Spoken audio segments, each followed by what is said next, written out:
Bueno, mis amados hermanos, como continuando con el estudio, vemos en esta porción de las Escrituras al apóstol Pedro haciendo un acto de adoración a Dios por todo lo que él está exponiendo, por todo lo que él va a estar escribiendo, y la profundidad de esta parte de la Escritura, hermanos, es digno de alabar y glorificar a Dios. El apóstol Pedro comienza diciendo: bendito el Dios y Padre de nuestro Señor Jesucristo. ¿Por qué, hermanos? Porque él tuvo que empezar diciendo esto, porque a continuación él comienza a describir aquella salvación tan grande, tan divina, tan pura, tan santa que otorgó nuestro Dios para con sus hijos, por su propio amor, por su propia misericordia. Entonces, al entender y el conocer todo esto, hermanos, no le quedaba otra cosa al apóstol Pedro de decir: bendito el Dios y Padre, alabado sea el Dios y Padre, alabado seas tú, Señor, por todo lo que hizo. Y no solamente vemos en la Escritura al apóstol Pedro alabando a Dios después de explicar, o antes de explicar acerca de la salvación. El apóstol Pedro y el apóstol Pablo y otros siervos de Dios alababan a Dios y glorificaban a Dios. Vamos a mirar un momento el libro de Segunda de los Corintios 1:3. Esta es una costumbre del apóstol Pablo al dirigirse en cada una de sus cartas. Segunda de Corintios 1:3 dice: bendito sea el Dios y Padre de nuestro Señor Jesucristo, Padre de misericordias y Dios de toda consolación, el cual nos consuela en todas nuestras tribulaciones, para que podamos también nosotros consolar a los que están en cualquier tribulación por medio de la consolación con que nosotros somos consolados por Dios. ¿Se da cuenta? El apóstol Pablo comienza a describir a ese Dios Padre misericordioso que tiene consuelo por nosotros, por estos humanos, pobres pecadores, y dice: gloria a Dios, bendito seas tú, alabado seas tú, Señor. Fíjese, hermano, lo que dice el libro de Efesios 1:3. De igual manera, el apóstol Pablo comienza a decir: bendito sea el Dios y Padre de nuestro Señor Jesucristo, que nos bendijo con toda bendición espiritual en los lugares celestes. También relacionado a la salvación, es que realmente, hermanos, la salvación es para alabar y glorificar el nombre de Dios. Entonces vemos al apóstol Pedro predicando esta porción de la palabra, o hablando o escribiendo esta porción de la palabra. No le quedaba otra cosa más que alabar y glorificar el nombre de nuestro Dios.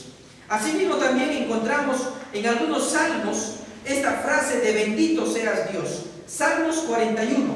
Miren lo que dice Salmos 41, versículo 13. Dice la Escritura en el Salmo 41, versículo 13: bendito sea Jehová, el Dios de Israel, por los siglos de los siglos. Amén y amén. Bendito sea el Dios de Israel.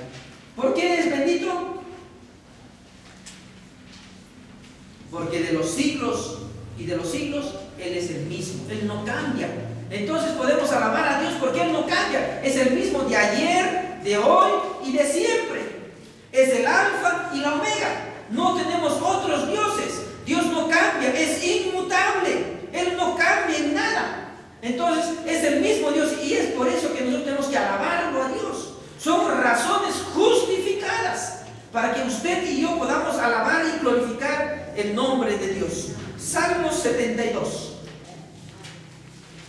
El Salmo 72 también muestra, dice la Biblia en el Salmo 72, versículo 18, dice: bendito Jehová Dios, el Dios de Israel, el único que hace maravillas. No es, hermano, no es gozo, no te da gozo, no te da amor, no te da ganas de alabar a Dios, al único que hace maravillas, al único Dios que hace prodigios, que hace señales, que hace milagros, que hace maravillas en este mundo y produjo la salvación, el milagro de la salvación para cada uno de nosotros.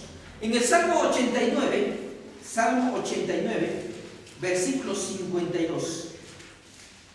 89, versículo 52. El último versículo dice: bendito sea Jehová para siempre. Amén y amén. Y ese amén es: así sea, y así sea por los siglos de los siglos. Amén. Él es siempre bendito, Él es siempre alabado por todos nosotros. Salmo 106. Salmo 106, versículo 48. Dice: bendito Jehová, Dios de Israel, desde la eternidad hasta la eternidad. Y diga todo el pueblo: amén, aleluya, alabado sea el Dios. Imagínense, hermano, miren lo que dice. En el libro de Lucas, en el Nuevo Testamento, encontramos en el capítulo 1 también otra expresión de alabanza, de adoración a Dios por las cosas que hace. San Lucas, capítulo 1, versículo 68.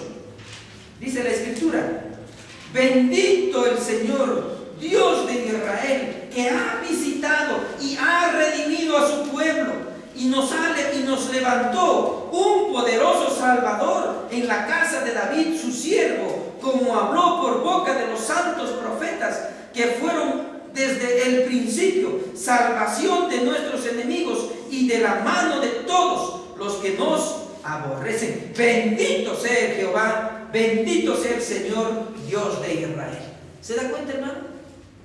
Cuando Dios comienza a salvar el pueblo, no le queda otra cosa más que alabar y glorificar a Dios. Cuando Dios comienza a obrar, no nos queda otra cosa más, hermanos, de alabar y de glorificar. Mira lo que dice 2 de Tesalonicenses. Importante, hermanos, lo que dice 2 de Tesalonicenses, capítulo 2, versículo 13. Mira lo que dice, hermanos, y esto debe ser parte de nuestra vida práctica. Pero nosotros, 2 de Tesalonicenses 2:13, pero nosotros debemos dar siempre gracias a Dios respecto a vosotros, hermanos, amados por el Señor, que de que Dios os haya escogido desde el principio para salvación, mediante la santificación por el Espíritu y la fe en la verdad. Dar siempre gracias. ¿Qué cosa es eso, hermanos? Alabar, glorificar. ¿Por qué? Porque Él nos ha escogido desde el principio, hermanos. ¿No te llena de gozo saber que tú, antes de la fundación del mundo, Dios te ha escogido, te ha elegido para que tú y yo gocemos de este mundo y gocemos de esta vida espiritual, gocemos de la presencia de Dios y un día estemos en su presencia? ¿No te da gozo? O te dicen: sí, pues soy salvo, sí, ya, pues ¿qué voy a hacer? Dios me ha escogido a mí, no hay una frialdad en muchos cristianos. Debemos gozarnos, alegrarnos, porque tenemos un Dios vivo. Es por eso, hermanos, más adelante va a decir: tenemos una esperanza viva, un gozo, un amor, tenemos la paz de Dios. Y más adelante vamos a ver 10 razones por qué tenemos esperanza viva.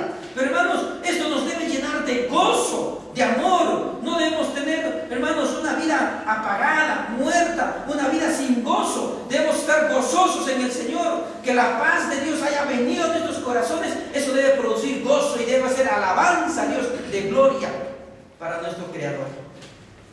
Muchos de nosotros a veces entra la frialdad, entra el desánimo, el desdén en nuestra vida espiritual, y no hay amor, no hay gozo para el Señor, no hay vida. Y creo que, hermanos, necesitamos nosotros mirar las Escrituras y seguir los pasos que nos han dejado estos ejemplos, esta palabra de Dios, donde dice: bendito el Dios y Padre de nuestro Señor Jesucristo. ¿Por qué el hombre de Dios debería alabar? Dice: por su grande misericordia. Hermano, no estamos hablando por su misericordia nada más. Dios es grande y su amor y su misericordia es grande también como Él es. A veces decimos, ¿no? Según tu voluntad, colabórame según tu voluntad. Y a veces nuestra voluntad pues no es tan grande como nosotros. Y si yo soy pequeño, mi voluntad pues debería ser pequeña. Y Timoteo, su voluntad, Timoteo, ¿cómo será? Debe ser grande, ¿cierto? Pero a veces pequeño. Pero Pero hermanos, necesitamos nosotros pensar en un Dios grande, no en aquel Diosito pequeñito, en el Jesucito pequeñito que nuestra mente pequeñita ha concebido de un Dios pequeño. Pero miremos la magnificencia de su poder, la grandeza de su poder, y podemos concebir a un Dios grande, misericordioso. Y dice, por su grande amor. Esta es la razón por la que Dios proveyó una salvación gloriosa para la humanidad. Es porque Él es misericordioso y la base de la salvación es su misericordia. La base de su salvación es la misericordia de Dios. Porque el hombre, hermanos, se encontraba en una condición de lastimosa pecaminosidad, de una desesperación y un estado de miserable, de apartados, alejados de la presencia de Dios. Y por esa razón de que el hombre vivía en una desesperación, en una maldición, Dios tuvo que tener misericordia. Uno puede entender, lógicamente hay hombres que se ponen en condiciones de ser moralistas. A veces dicen, yo no soy tan malo que el otro, yo no necesito misericordia. Ese pobre, ese borracho, ese maldiciente, ese asesino, ese necesita misericordia. Yo no. Hermanos, todos necesitamos misericordia de Dios.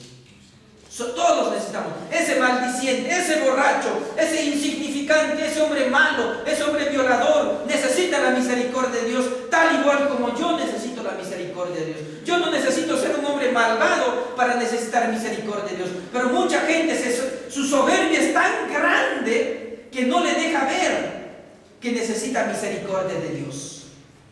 Que no ve el poder de Dios y no necesita la ayuda de Dios. Porque dice, bueno, yo ayudaré.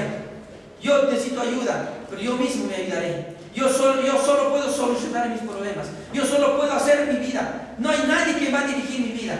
Qué ignorancia, qué necedad pensar y ignorar la misericordia de Dios, sabiendo que la salvación, la base de la salvación es la misericordia de Dios. Vamos a mirar algunos pasajes de la Biblia en el libro de Efesios capítulo 2. Efesios capítulo 2. Dice la Escritura, versículo 4. Pero Dios, que es rico en misericordia, por su gran amor con que nos ama. Dios es rico en misericordia. Su misericordia no se acaba. Hay mucha gente y muchos creyentes dicen, no, soy tan pecador que su misericordia de Dios no alcanza para mí. Soy tan vil pecador. Se consideran tan insignificantes, pero a la vez también se considera que el amor de Dios minimizan a Dios y que la misericordia de Dios no puede cubrirles su vil pecaminosidad. Se sienten tan pecadores que ellos no sienten, ¿no?, que Dios puede cubrir su pecado y perdonarlo. O sea, se sienten tan viles, pero ignoran la misericordia de Dios, el poder de la misericordia para salvarnos, ¿no? Es interesante, hermanos, cómo el hombre tiene un pensamiento bastante nefasto acerca de la persona de Dios. Se sienten tan viles, tan debiluchos, pero a la vez también ignoran o niegan el poder que Dios tiene. Entonces, hermanos, Dios es rico. Dios no se acaba su misericordia. Dios no termina su misericordia. Él continúa permanentemente de los siglos y hasta los siglos. Su misericordia se mantiene. Vamos a mirar Tito 3:5. Tito 3:5. Tito 3:5. Nos salvó, no por obras de justicia que nosotros hubiésemos hecho, sino por su misericordia, por el lavamiento de la regeneración y por la renovación en el Espíritu Santo. Entonces, su misericordia ha hecho en nosotros un lavamiento, una regeneración y una renovación en el Espíritu Santo. Mire, hermano, la base de nuestra salvación es la misericordia de Dios. Es la misericordia de Dios. Éxodo 34:6. Éxodo 34:6 dice así: y pasando Jehová por delante de él, proclamó: Jehová vive, Jehová, fuerte, misericordioso y piadoso, tardo para la ira y grande en misericordia. Grande en misericordia y verdad. Dios, hermanos, su grande misericordia siempre ha sido manifestada desde las antigüedades, desde el Antiguo Testamento, desde que el pueblo de Israel comenzaba a germinar y comenzaba a crecer y comenzaba a caminar por todo el desierto durante 40 años. Ellos vieron su misericordia de Dios, vieron la grandeza de su misericordia de Dios, que siempre era tardo para la ira y grande en misericordia, grande en perdonar. Hermanos, es una confianza, es la confianza que tenemos. Por eso tenemos que decir eso, entendiendo. Pedro decía, alabado sea Dios. Entendiendo eso, alabado sea Dios. Hermano, ¿no quisieras misericordia de Dios? ¿No quisieras vivir bajo la misericordia de Dios? Que Dios tenga misericordia, aún siendo aún pecadores. Eso es para alabar a Dios, para glorificar a Dios. Saber eso, hermano, es cosa profunda en nuestra vida espiritual. Vamos a mirar otro pasaje más. El libro de Salmos 108. Salmos 108. Mira lo que dice la Escritura. Versículo 4 dice: porque más grande que los cielos es tu misericordia, hasta los cielos tu verdad. Hermanos, hablamos en la mañana acerca del cielo. Si el cielo tuviera un techo, ¿ahí se terminaría la misericordia de Dios? Si el cielo tuviera un techo, ¿ahí termina la misericordia de Dios? No, dice la Escritura, más grande que los cielos. Imagínate, hermano, si nosotros, ¿cuánto visibilizaríamos nosotros? No sé cuántos kilómetros podríamos visibilizar. Siquiera 10.000 kilómetros, ¿alcanzará nuestra vista hasta 10.000 kilómetros? De repente más, de repente menos, no sé. ¿Cuánto podremos ver? No sé con larga vista cuánto podremos atraer y cuánto podremos ver. No sé yo. Pero más allá de lo que nosotros podemos ver. Eso quiere decir que la misericordia de Dios no tiene límite. Que la misericordia de Dios no se puede terminar. Es más grande que los cielos. Qué esperanza tan maravillosa, hermanos. Vamos a mirar Lamentaciones. Lamentaciones está después de Jeremías. Vamos a mirar Lamentaciones capítulo 3, versículo 22. Miren lo que dice: por las misericordias de Jehová no hemos sido consumidos, porque nunca decayeron sus misericordias. Hermano, si Dios no tuviera misericordia con este mundo, hace ratos Dios nos hubiese consumido con su ira. Si Dios no tuviera misericordia con esta nación llamada Perú, donde existe mucha idolatría, mucha hechicería, mucha rebeldía, muchos pecados, hace rato el Perú, hace rato hubiese sido ya desaparecido. Dios tiene mucha misericordia con este mundo, hermanos. Mientras que los hombres van poniendo fines del mundo, van poniendo fechas para el fin del mundo, es porque el hombre no tiene misericordia, pues. Por eso ya quiere terminar con este mundo. Ellos crean qué fecha puede terminar el mundo y la gente entra en una desesperación total. Pero Dios es grande en misericordia, que Dios no quiere que este mundo se pierda, sino que todos procedan al arrepentimiento por su misericordia. Por su misericordia. Grande es la misericordia de Dios. Por eso todavía no hemos sido consumidos, porque nunca decayeron su misericordia.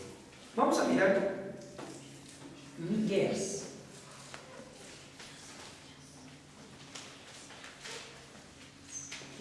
Después de Jonás está Miqueas, capítulo 7, versículo 8.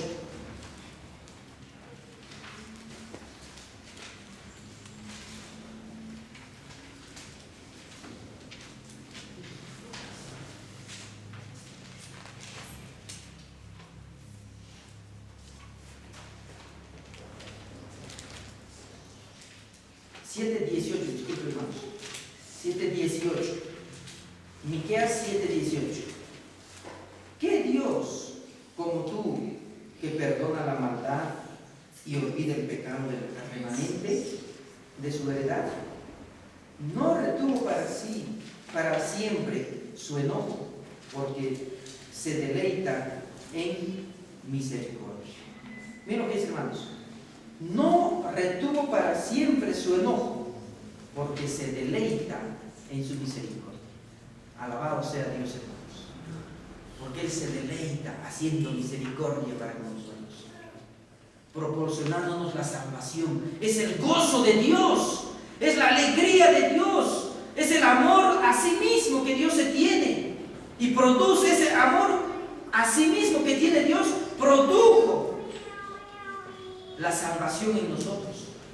Porque si Dios no tuviese amor para consigo mismo, este mundo ya sería consumido bajo su propia ira. Pero Dios tiene un amor a sí mismo, no tiene amor a la gente. Por su propio amor, usted y yo hemos sido salvados. Qué hermoso eso, hermanos. Por el amor que se tiene a sí mismo, Dios produjo la salvación. Y dice, no retuvo para siempre su ira, porque Él se deleita. Él se deleita haciendo misericordia. Entonces, podemos ahora entender cuando el apóstol Pedro dice, por su grande misericordia, por su grande misericordia nos hizo, dice la Biblia, renacer. Qué hermoso, hermanos, saber que su grande misericordia produjo en nosotros, ¿qué cosa? ¿Qué es el renacer? El renacer es la regeneración, es el cambio de vida. Mira, hermano, hasta dónde llegó su misericordia que produjo en nosotros una transformación.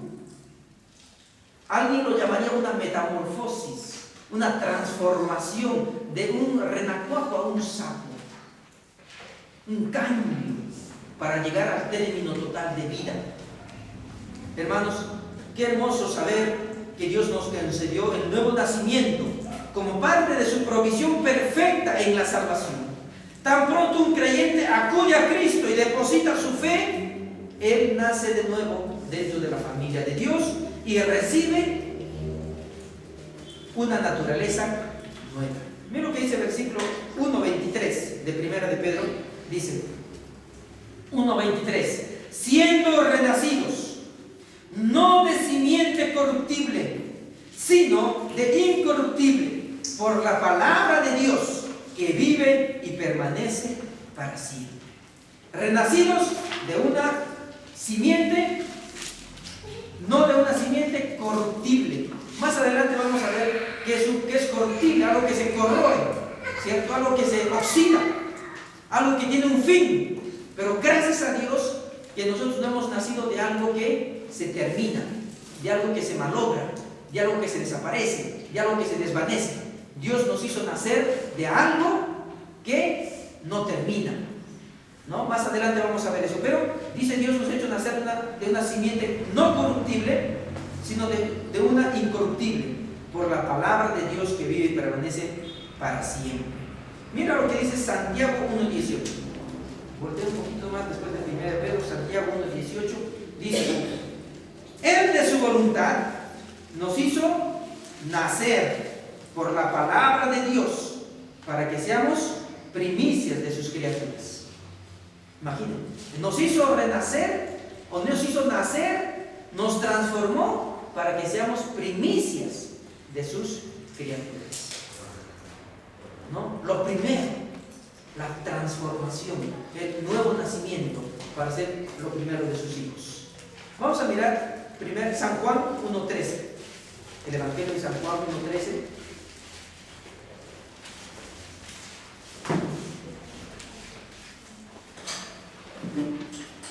Dice la Escritura, los cuales no son engendrados de sangre, ni de voluntad de carne, ni de voluntad de varón, sino de Dios.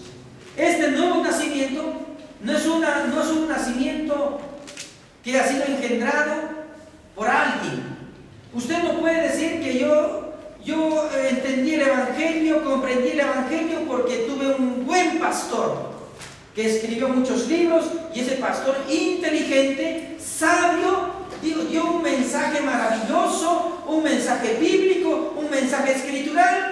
ese mensaje me impresionó, ese mensaje causó en mí impacto, y yo, comprendiendo ese mensaje del pastor fulano, yo comencé a venir a la iglesia. Dios comenzó a obrar en mí según ese mensaje.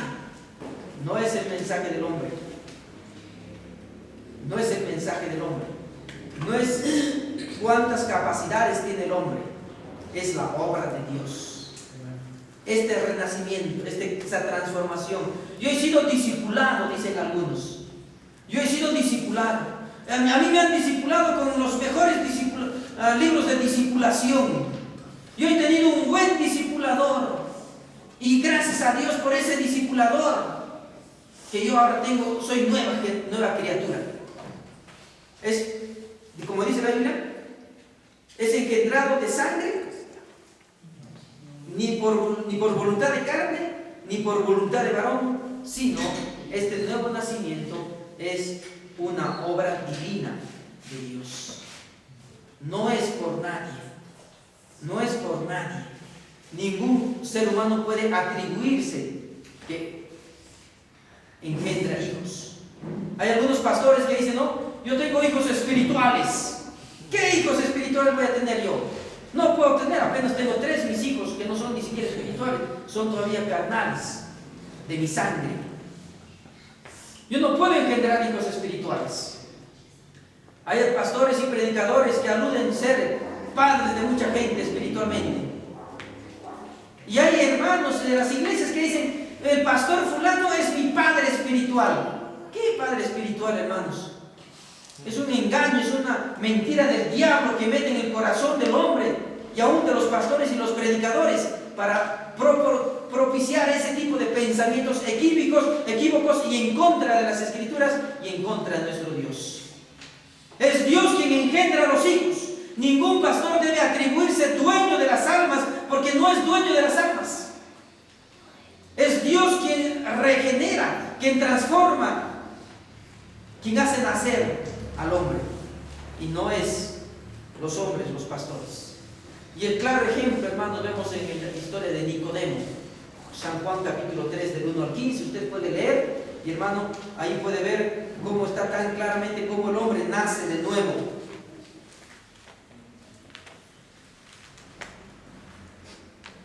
Desde el versículo 3 voy a dar lectura.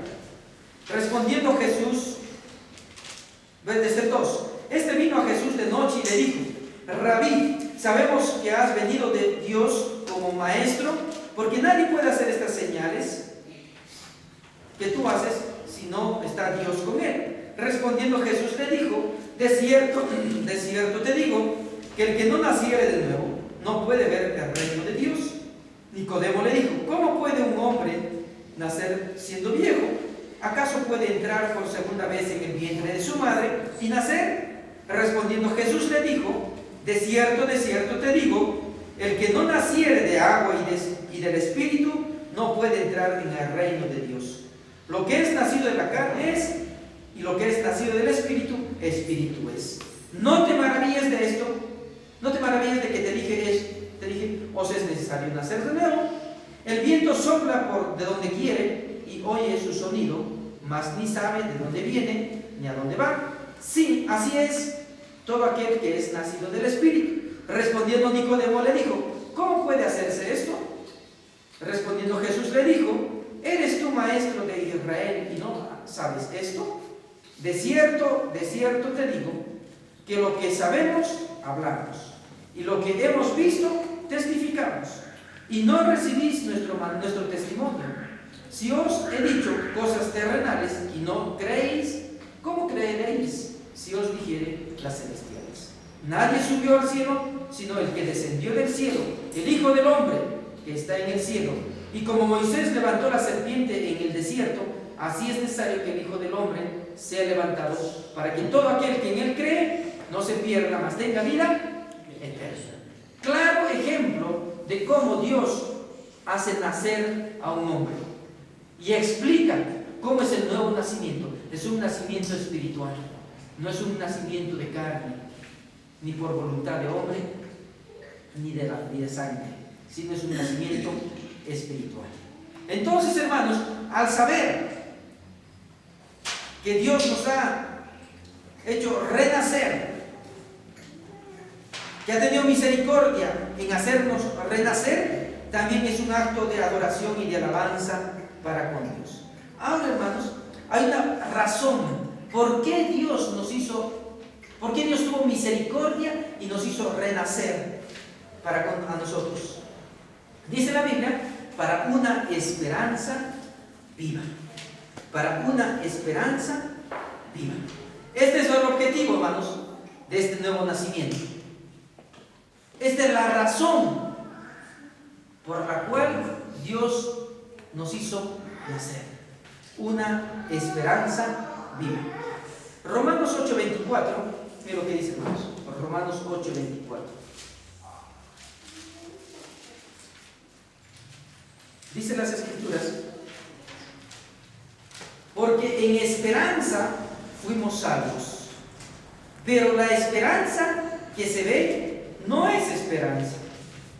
Porque lo que alguno ve, ¿a qué esperarlo?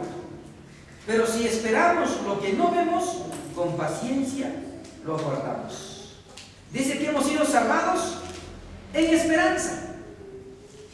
¿No? En esperanza. Hermanos, la finalidad o la meta es una esperanza viva y una herencia segura. Esta esperanza es llamada esperanza viva. O sea, que la salvación que Dios nos ha otorgado es para vivir con esperanza viva, con una esperanza cierta, como diríamos, con una fe viva, con una fe constante, con una esperanza en un Dios vivo, porque el que produjo en nosotros esa esperanza es un Dios vivo. Es un Dios que ha muerto en la cruz del Calvario, ha sido enterrado y ha resucitado para vida. Entonces nuestra vida cristiana tiene que ser una vida viva, con esperanza, con gozo, con amor, con paz. Y dice que esta esperanza es de Dios. Esta esperanza procede de Dios. Es un don de la gracia de Dios. Es definitivamente por las Escrituras. Miren lo que dice, hermanos, es interesante esta parte. Vamos a mirar Romanos 15:4. Esta paz y esta esperanza proceden, hermano, de Dios por medio de las Escrituras. Romanos capítulo 15, versículo 4. Miren lo que dice, hermanos. Porque las cosas que se escribieron antes para nuestra enseñanza se escribieron, a fin de que por la paciencia y la consolación de las Escrituras tengamos esperanza. O sea, hermanos, esta vida cristiana en la cual estamos viviendo, debemos vivirla con esperanza, pero con una esperanza viva, no con una esperanza muerta, con una esperanza viva que produce las Escrituras. Si usted conoce las Escrituras, va a tener una esperanza viva. Si usted lee las Escrituras, su esperanza viva va a aumentar, va a crecer. Cuán importante, hermanos, es tener las Escrituras en nuestras manos, y gloria a Dios por ello. Gracias a Dios que en este país todavía tenemos esa libertad de reunirnos y leer las Escrituras para gozarnos y tener esperanza en nuestro Señor Jesucristo. Esta esperanza es asegurada por la resurrección de nuestro Señor Jesucristo. Mira lo que dice San Juan capítulo 11, versículo 25. San Juan 11, 25. La Escritura dice: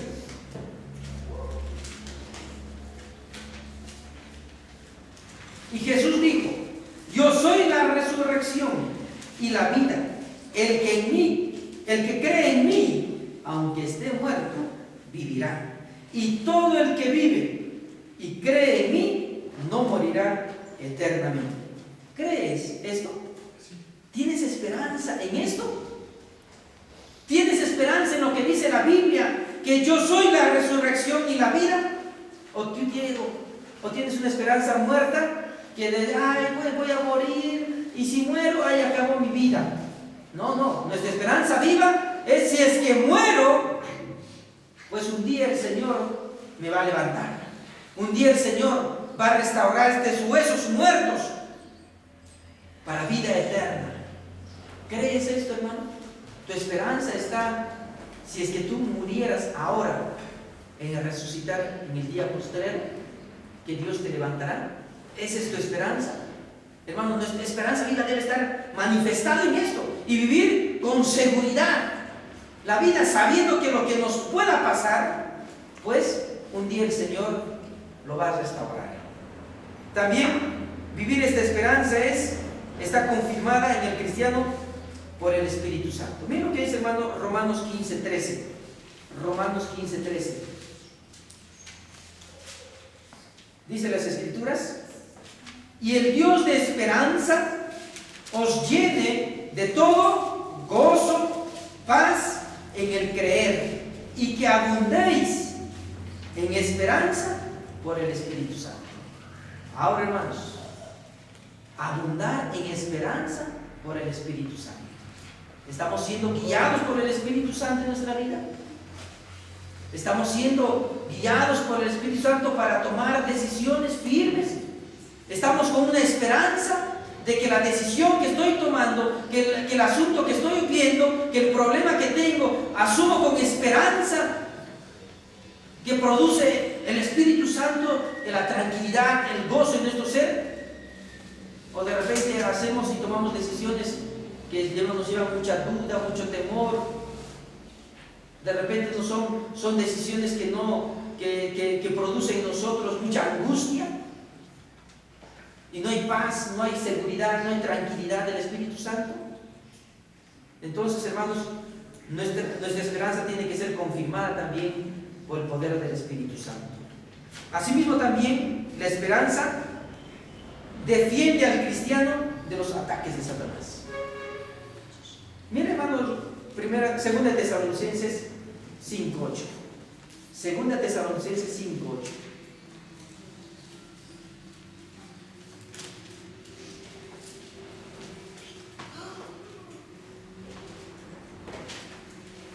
Primera Tesalonicenses 5:8. Primera Tesalonicenses 5:8. ¿Dónde está ahí?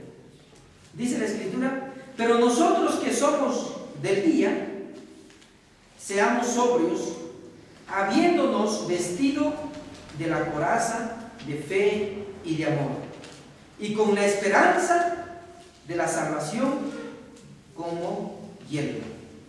Dice: nosotros que somos del día, seamos sobrios, habiéndonos vestido con la coraza de fe, con la coraza de amor, con la coraza de esperanza de salvación y con el yelmo de la salvación.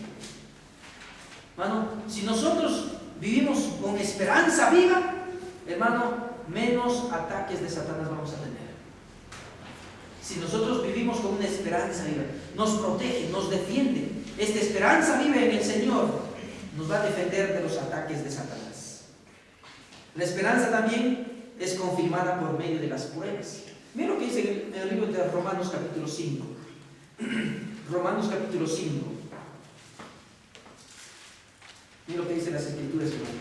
Romanos 5, 3 y 4. El canto que cantamos. Y no solo esto, sino que también nos gloriamos en las tribulaciones, sabiendo que la tribulación produce paciencia, y la paciencia prueba, y la prueba esperanza. ¿Se dan cuenta, hermano? A través de la prueba uno puede saber que tiene esperanza en el Señor. A través de las tribulaciones que pasamos, uno puede saber que su esperanza está viva.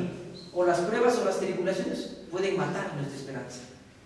Si es que nuestra esperanza no es viva, lógicamente que las pruebas y las tribulaciones que hay pueden matar, apagar, aplacar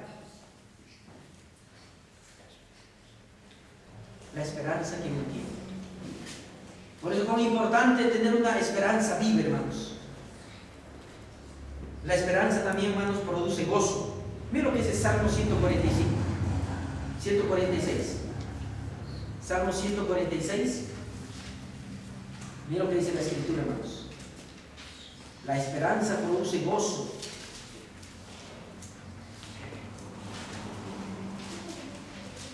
Dice la Escritura, versículo 5.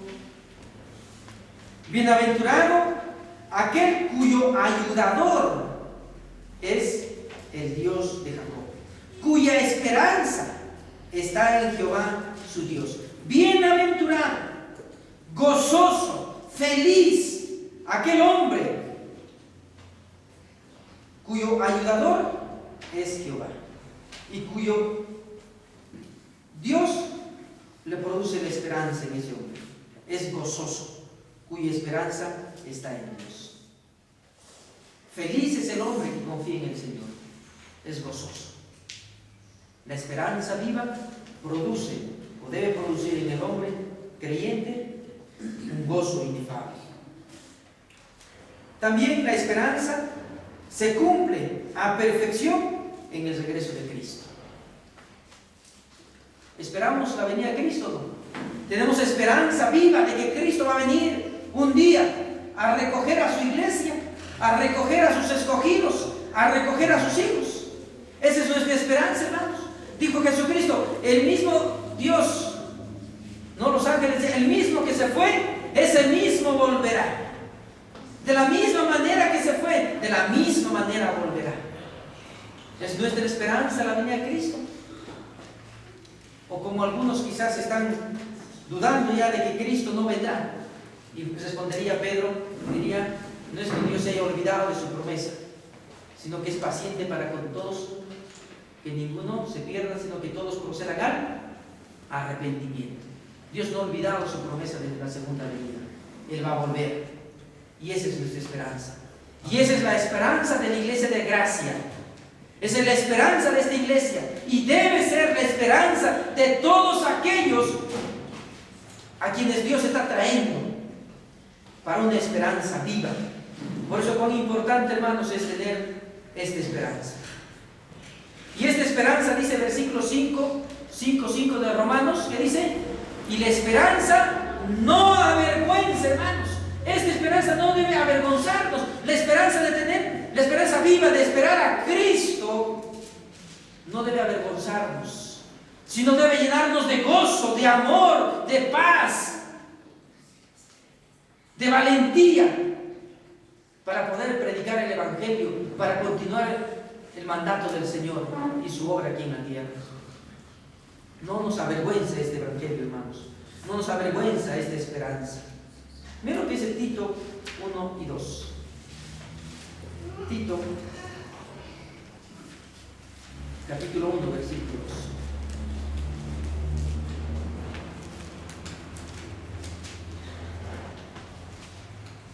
2. En la esperanza de la vida eterna, la cual Dios, que no miente, prometió desde antes del principio de los siglos. En la esperanza de vida eterna. Y recuerda que la vida eterna no es un asunto del Nuevo Testamento, es una promesa desde el Antiguo Testamento. Ya estuvo planificado todo eso. No fue una idea fugaz de Dios, ya estuvo planificado desde antemano. Y Dios que no miente, Dios que no miente, lo ha prometido desde antes de los principios de los siglos. La esperanza de la vida eterna. Y gracias a Dios por ello, hermanos. Gracias a Dios. En el mismo libro de Tito, capítulo 3, versículo 7, dice, para que justificados por su gracia, viniésemos a ser herederos conforme a la esperanza de vida eterna. Para que justificados por su gracia, viniésemos a ser herederos conforme, dice la Biblia, a la esperanza de vida eterna. Al conocer esto el apóstol Pedro, hermanos, ¿qué diría él? Versículo 3, capítulo 1, versículo 3. ¿Qué diría? Bendito seas Dios, alabado. Hermanos, recién podemos entender por qué este hombre alababa así a Dios. Porque él sabía el significado de cada palabra, el significado y el contexto del que estaba envuelto el mensaje que Dios estaba que Dios estaba dándole. Y es por eso que decía, alabado sea el Señor. Y esta esperanza, hermanos, tiene que ser sellado. Esta esperanza tiene que ser en algo, en un hecho real, en un hecho verídico, en un hecho histórico, en un hecho santo, en un hecho divino, en algo, en la obra de Dios, en la culminación de su obra perfecta, que se llama la resurrección. No podemos, hermanos, hablar de Dios si es que Dios no hubiese resucitado. No pudiéramos hablar. Y esa fue la convicción del apóstol Pablo. Y creo que el apóstol Pedro también conocía los escritos del apóstol Pablo. Y él decía que esta esperanza viva tenía que ser culminada con la resurrección de muertos. Vamos a ver la primera de Corintios, capítulo 15. Primera de Corintios, capítulo 15, versículos del 12 al 22, voy a dar lectura. Y dice la Biblia: pero si se predica de Cristo que resucitó de los muertos, ¿cómo dicen algunos entre vosotros que no hay resurrección de muertos? Porque si no hay resurrección de muertos, tampoco Cristo resucitó. Y si Cristo no resucitó, vana es entonces nuestra predicación, vana es también vuestra fe. Y si somos hallados falsos testigos de Dios, porque hemos testificado de lo que Dios, hemos testificado de Dios, que Él resucitó a Cristo, al cual no resucitó, si en verdad los muertos no resucitan. Porque si los muertos no resucitan, tampoco Cristo resucitó. Y si Cristo no resucitó, vuestra fe es vana, aún estáis en vuestros pecados. Entonces también los que durmieron en Cristo perecieron. Y si en esta vida solamente esperamos en Cristo, somos los más dignos de conmiseración de todos los hombres. Mas ahora Cristo ha resucitado de los muertos, primicia de los que durmieron es hecho. Por cuanto la muerte entró por un hombre, también por un hombre la resurrección de los muertos. Porque así como en Adán todos mueren, también en Cristo todos serán vivificados. Entonces, hermano, la resurrección de Cristo es el fundamento de nuestra vida cristiana. Si Cristo no hubiese resucitado, hermano, nosotros estamos perdiendo nuestro tiempo. Ustedes que han venido tan lejos estarían perdiendo su tiempo.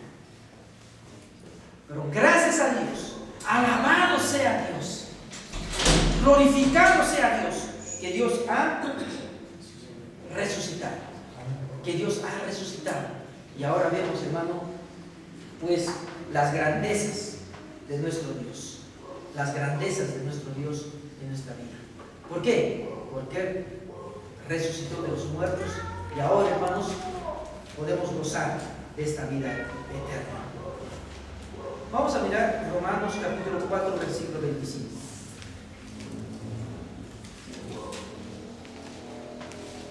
Dice la Escritura: el cual fue entregado por nuestras transgresiones y resucitado para nuestra justificación.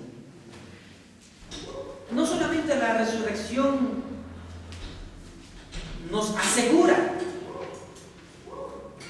nuestra vida eterna, sino también que la resurrección es el término de la obra de Dios y nos justifica delante del Señor. Y ahora podemos decir: gracias, Señor, por justificarnos, por haber resucitado a Jesucristo de entre los muertos. Romanos 6, 3 al 10.